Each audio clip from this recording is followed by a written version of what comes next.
Ashammaa harka fuunee dhaggeeffattootaa fi jaalatamtoota warroonni maamiltoota raadiyoo walabaa taatan ka addunyaa irra jirtan ilmaan Oromoo hundi keessanii bakkuma isin jirtanitti jaalalaa fi kabajaan ulfinni guddaan ani isiniif qabu isin haadha qabu isiniin jedha.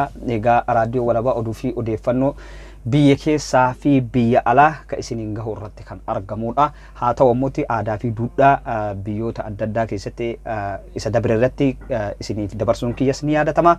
Har'a hoo raadiyoo walabaa maal qabatee dhufe? Qophii maalii harkaa qabaa jechuun keessaniin oolamu. Waan kana ta'eef haaluma adeemsaa keessatti odeeffannoo akkasumas barumsa waan adda addaa namaa dabarsuu kan isinii ifa godhu taha. Haa ta'u har'a waan tokko qabadhee isinii dhiyaadhee waan haala jiruu fi jireenya ilma namaa keenya wajjin hunduma keenya wajjin deemuudha. Eega dhalannee eega dachii kanarratti uumamnee ilmi namaa hunda keessatti kan uumamu jaalala.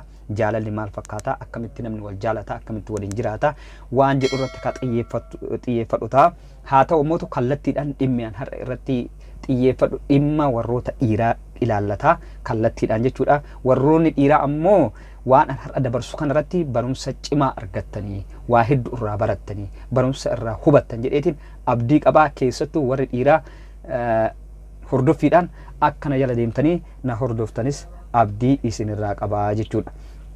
Maaliif jennaaniin haala jiruu fi jireenya keessatti dhiirris ni jaalatti dubartiinis ni jaalatti. Mallattoon dubartii nama jaalattirraa jaalalli isii hin qabinii nama san hin fedhinii maal agarsiifti ka jedhudha.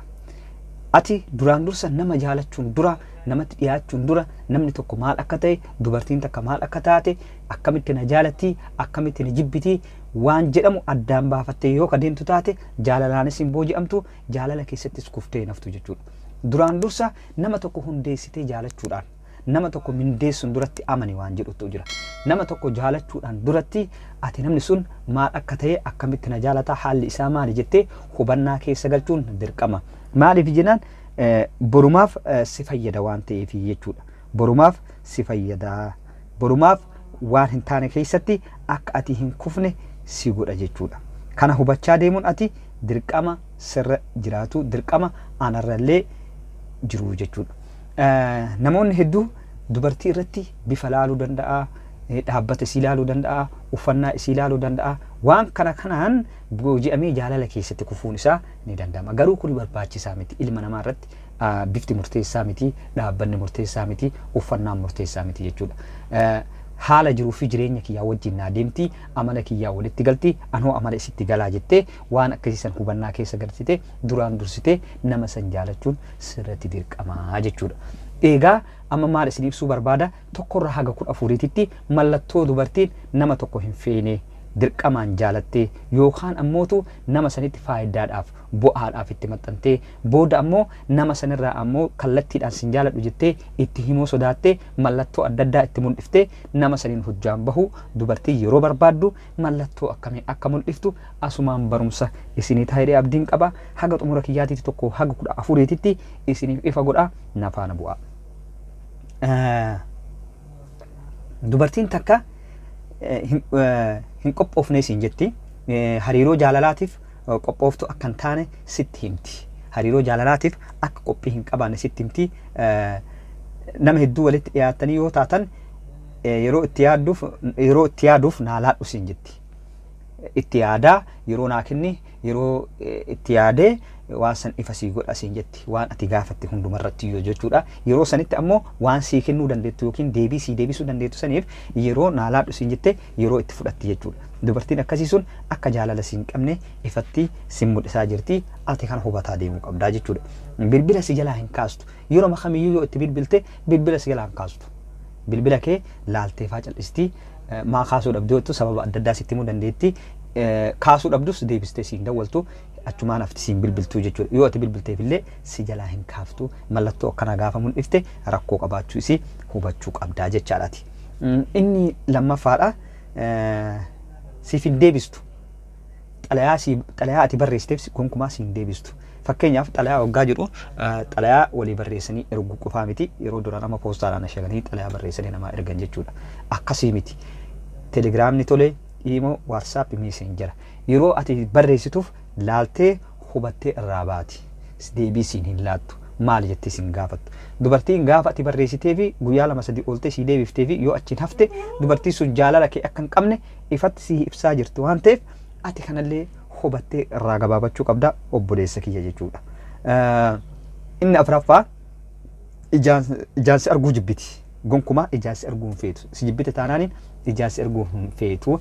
Innumaa yoo karaallee walitti si fidu taate karaa sanarraa irraa mayxee gara biraatiin deemtee si dhukattee kutuu barbaaddi jechuudha. Akka ijumaanuu si argitu hin barbaaddu dubartiin akkasii sun jaalala kee hin qabdu. Hubadhu kanas. Shanaffaa irratti sin ilaaltu jedha. Ija keessa sin ilaaltu si wajjin tuttuqaa hin uumtu. Dubara yoo si jaalatte ija sirraa hin buqqifatu. Dubartii yoo si jaalattu ija sirraa hin buqqifatu ija keessa si ilaalti. Isiin ammootu ija keessa si ilaaltu tapsiistut si wajjin hin taphattu jechuudha. Kanaaf of eeggannoo godhi dogongora keessa akka hin gallee jechuudha.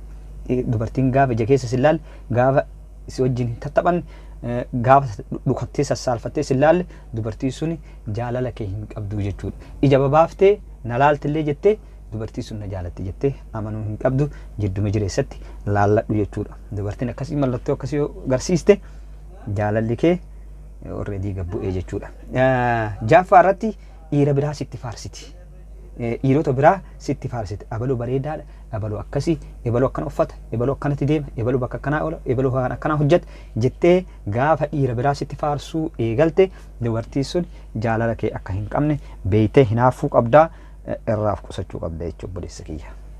Inni biraa dubartii biraa si barsiifti. Dubartii biraatiin akkati wal qunnamtii gootu si barbaaddi. Dubartii biraatiin wal qunnamtii gootu akkati waliin haasoytu akkati nama saniin saahibdu barbaaddi. Gaafa ati dubartii san waliin ammootu wal barattee waliin saahibdee dubartii san jaalachuu dandeettaa isiin dhiistaa. Gaafa kana ammoo isiin waan duraanuu jaalala kee hin qabne sababa uumaa jirtuuf nama sanitti si hobbaafattii jechaadha. Dubartiin dubartii biraatiin wal si barsiiftus abdii irraan kaatiin obboleessa kiyya. Inni biraa 8ffaan maal jedha? Siif hin kolfituu jedha. Dubartiin 8ffaa irratti dubartiin jaalala kee hin qabne dubartiin abdii sirraa hin qabne siin kolfitu. Sii kolfuu miti osoo gaazixaa guutuu kitaaba guutuu barreessitee ka dhiyeessituuf taate qoosaa jechuudha.